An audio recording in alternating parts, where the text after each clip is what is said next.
It's his name. There is no name. Oh man, I don't want you to stop playing the song, man. Good evening, good evening, good evening. Good evening, PNP. Good evening, the people of Wheeling. I can't hear Wheeling people. What are Wheeling people? I see you back right there. All right. All right now, all right. Smooth on the way. Raised on the island of Providenciales, from the Queen settlement of Blue Hills, this is a dedicated Domingo Day. I accept the protocol having already been established. Good evening all, and a special good evening to the electors of Wheeling. Before I proceed any further, I would like to thank my Almighty God for giving me health, strength, vigor, and a sound mind to be able to speak to you this evening as a PNP candidate for Wheeling Electoral District 10.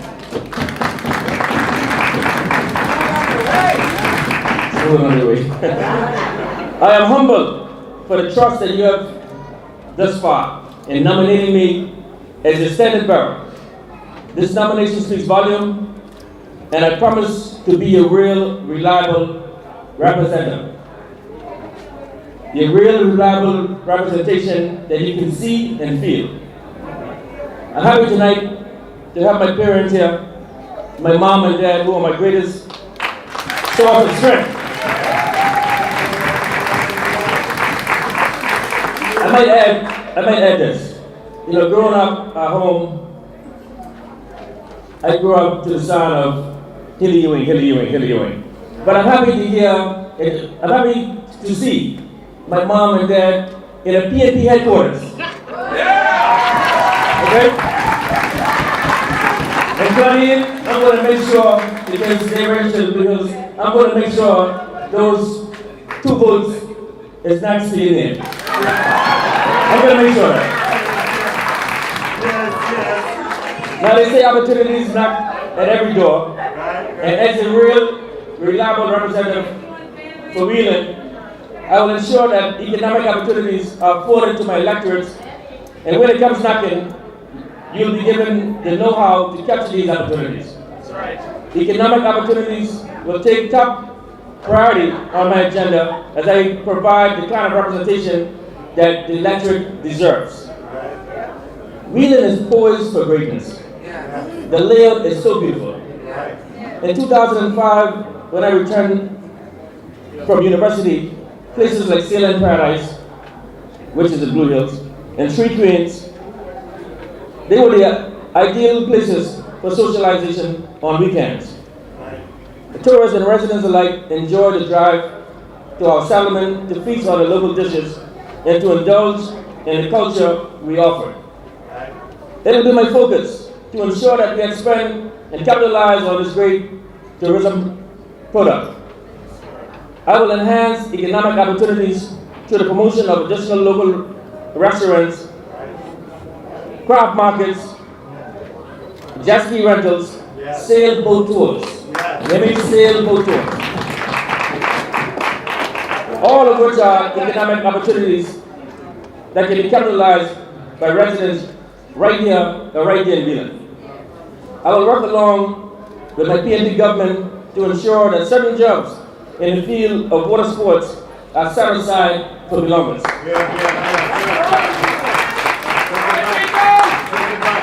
We must tap into our resources and maximize its potential. In addition, the South Dock Port is almost becoming obsolete. I envision a huge,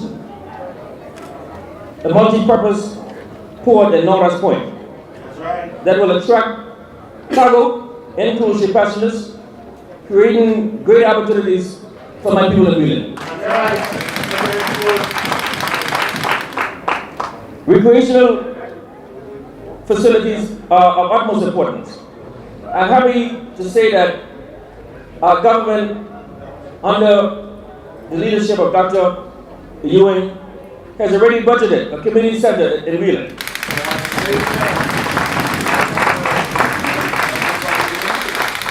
I promise to ensure that opportunities are presented through the center that will promote education, sports, and culture.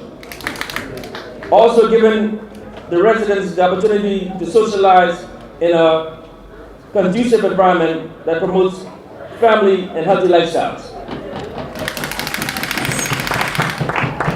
With my presentation, it will not only be something that is budgeted for, but will materialize with me as the new representative for Wheeling.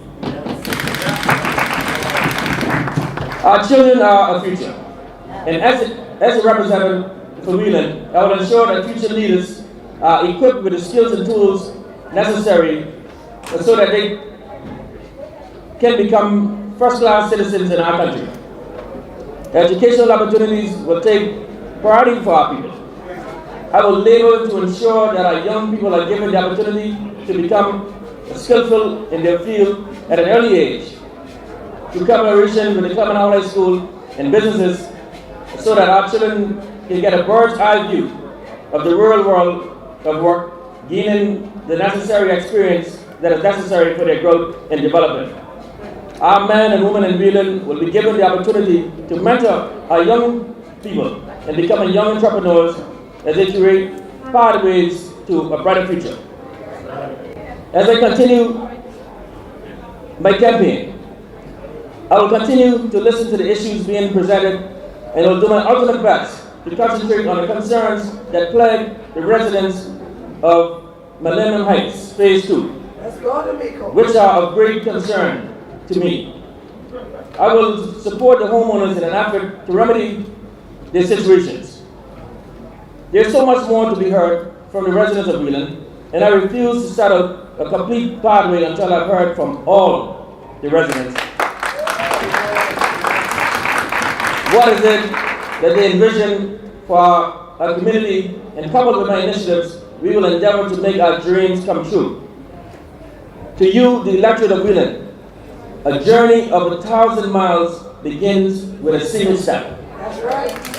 Join me as I step towards our community, building our community for you, with you. There you go. Vote for Domingo Dean. Vote for real, reliable representation. I thank you.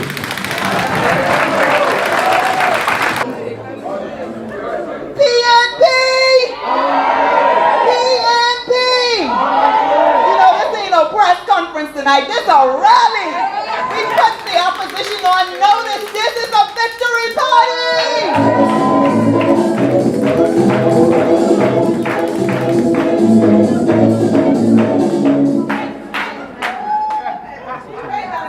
I'm honored to have been selected as an all-island candidate for this great PNP party, and to be able to be the standard bearer in the next general election for the Progressive National Party, the only party that builds this country, builds institutions, invests in our people, modernize the Turks and Caicos Islands. If you want progress, you have to stick with the PNP.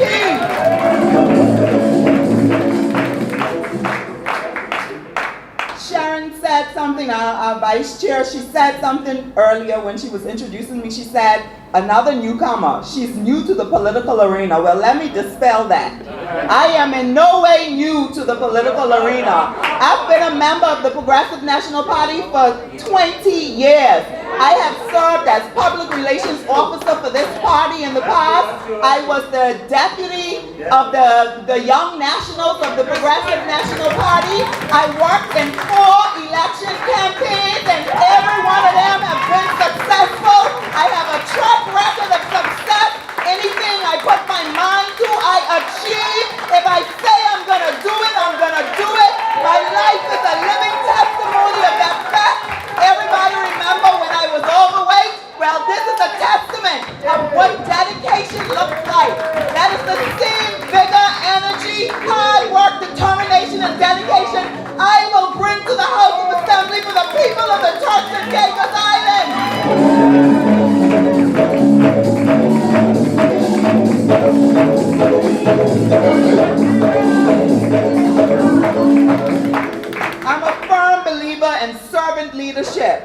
That is the way I've always lived my life. Any capacity in which I've served, I've done it as a servant of people. Yes. And I intend to do the same thing as a servant of the people of the Turks and Caicos Islands.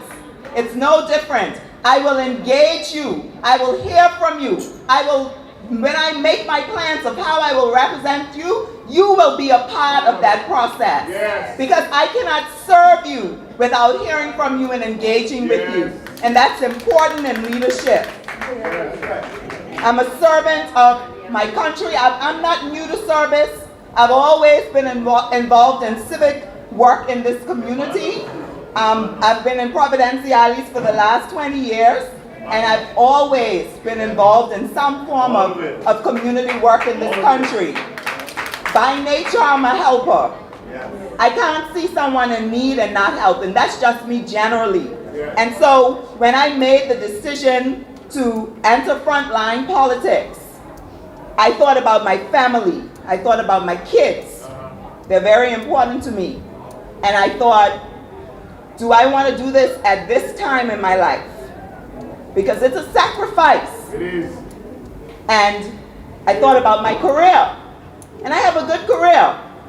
And let me speak to that too, because you know, a lot of times people think you enter in politics for the salary. Right. Well, my salary is just fine where I am. Come on now. But you know what isn't fine for me? What isn't fine for me is for me to be content as a Turks and Caicos Islander, living a good life, earning a decent salary, and being able to care for my family when my brothers and sisters are unable to care for theirs. And so for that reason, I'm foregoing my life in service to my fellow countrymen. So this is the only reason that I'm entering politics. To work on behalf of the people of the Turks and Caicos Islands, to continue to develop this country, to continue investing in the development of our people. Yes. My passion is labor. You can call me the transformer. Start calling me from the transformer from now, because I am about to transform labor as we know it in this country.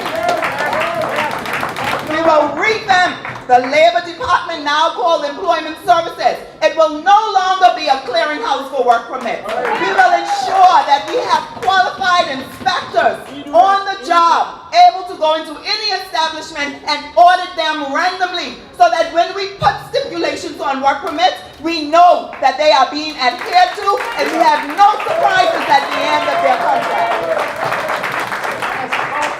So you can start saying it now. Sheba is the transformer. She's going to transform labor with the help of my colleagues sitting here around this table. I'm on a mission to bring about change. Bring about change in this nation. I am tired of hearing our people saying that they're being frustrated, they're being marginalized, they're being maligned, they're being discriminated against because of their nationality. It has to stop, and the buck will stop here with me. So I encourage you, when you go to the poll on that day, with whatever that date is, and only the Premier knows what that date is, whenever that date is, when you go to the poll, Straight down the line. mark your X, say mark your mark for mark. Mark your X against the shell. Look for 6 conch shells and mark your X against the shell. Sheba Montauk Wilson, X against the shell. Claudine Ewing Pratt, X against the shell. D'Amico Dean, X against the shell.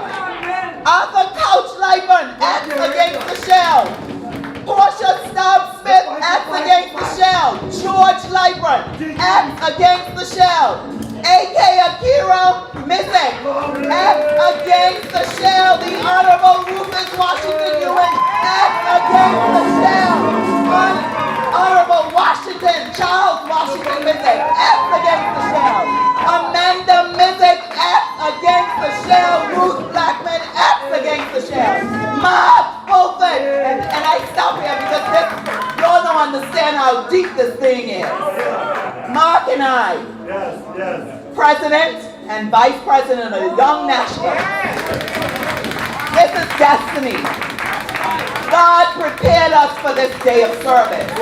Mark your mark for Mark X against the shell, Mark Fulford. And my good friend, Reverend John Malcolm. We had a conversation earlier this year. He told me I was going to be here, but he held out on me. He didn't tell me he was going to be here. But we're here together. Mark your X against the shell, Reverend John Malcolm. And last but by no means least, this little fireball right here. She's small in size, but oh my God, she's a mighty, mighty woman. Mark your X against the shell for my colleague, Rachel Taylor, PNP.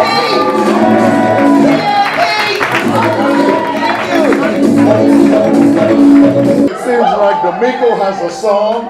It seems like Sheba has a song. They're trying to give me a song, but here's my song. We got the victory! Hallelujah! We got the victory! Hallelujah! We got the victory! Hallelujah!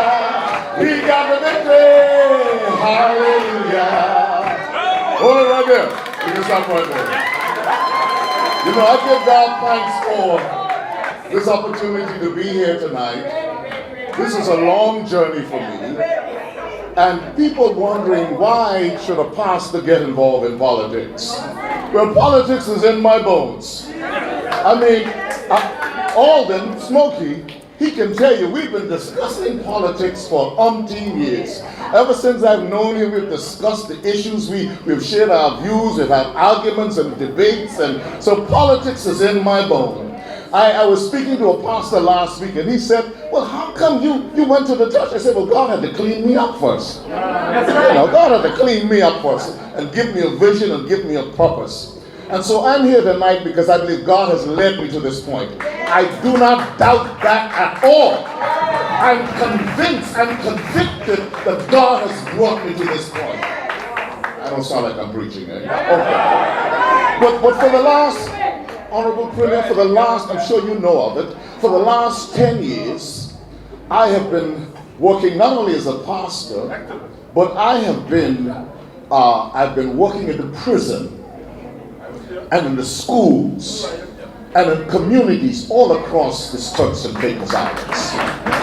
I have sat in groups with the most notorious criminals in this country, murderers, and I started the groups. I started anger management for murderers and rapists and drug addicts and the worst criminals this country has ever seen. I started a drug education group for juveniles. At one point, the prison had 8 juveniles ranging from ages 14 to 17. And I began working with them, and I've gotten an insight into their mindset. I've gotten an understanding of what causes them to be where they are, what causes them to go through the struggles that they're having with their lives.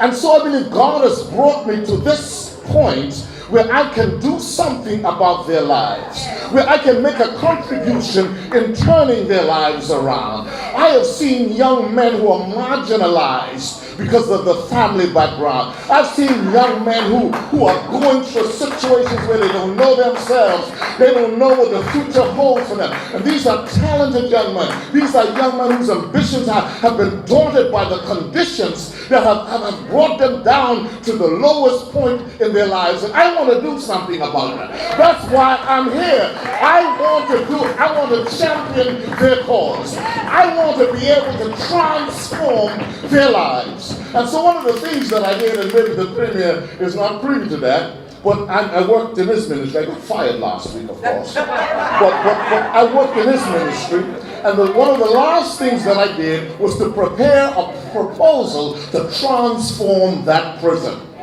You see, because I got tired of going in there and seeing young men sitting down idle and just learning how to be better criminals. I got tired of it, and so I developed a proposal to transform that prison.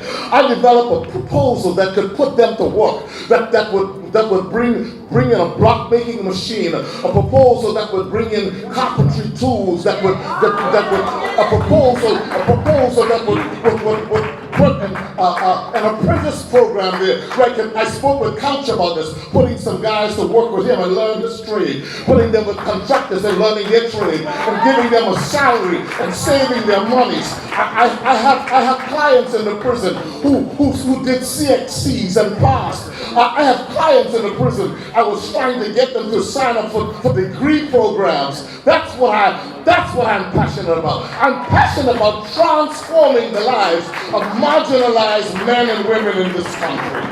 And I believe that's why God has brought me to this point. And He's aligned me with a great party. A great party. A great party. I'll tell you why. Because one of the other people came to me and said, I heard that you are interested in running for politics. Well, I would hope that you would choose to run with us, because we need men like you to take this country to the next level. I stepped back and I said to myself, let me not embarrass him, but they're not going anywhere. I'm looking for a progressive party. I'm looking for a party that's going places. And when I looked around, I saw a premier who has integrity, who has led with distinction. When I looked around, I saw a minister of finance who has turned the coffers of this country around. A minister of finance who has paid off our debts.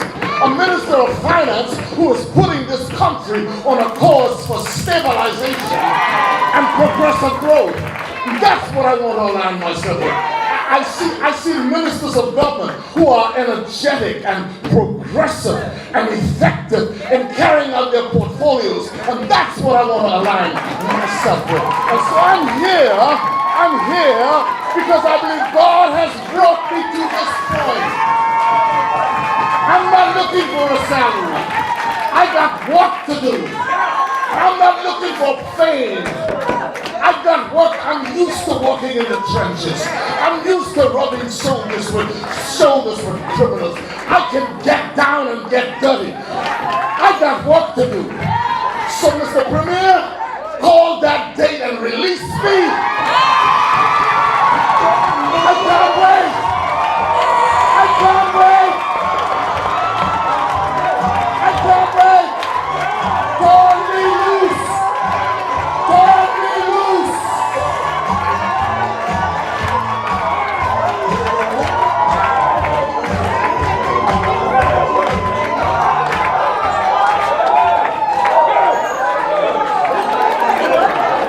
Mr. Premier.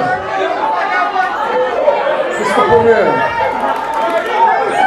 Turn me loose. Turn me loose.